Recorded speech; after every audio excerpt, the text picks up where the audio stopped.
புது கியா செல்டாஸை global K3 பிளாட்ஃபார்மை base பண்ணி தான் பண்ணியிருக்காங்க. 30 mm wider, 80 mm longer wheel base, totally 95 mm longer, 10 mm shorter.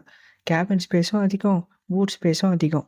Design wise பார்த்தீங்கன்னா கியாவோட tiger nose grill இன்னும் பெருசாக இருக்குது. Vertical LED DRLs, front and almost polarising தான். ரியரில் வந்து பார்த்தீங்கன்னா connected tail lamp setup. Totally ஒரு டிஃப்ரெண்ட் டிசைன் தான். ஆனால் செல்டாஸோட ஈத்தோஸ் அப்படியே மெயின்டைன் ஆயிருக்கு. அப்படியே நம்ம இன்டீரியருக்கு வந்தோம்னா ஃபர்ஸ்ட் அப் Trinity screen setup, 12.3 inch instrument cluster, 12.3 inch central infotainment screen.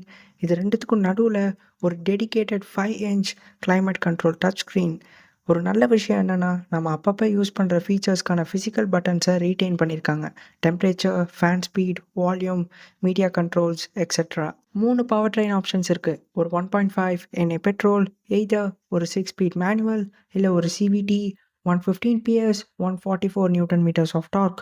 1.5 turbo petrol, either ஒரு 6 ஸ்பீட் IMT இல்லை ஒரு 7 speed dual clutch automatic, 160 PS, 253 Nm of dark.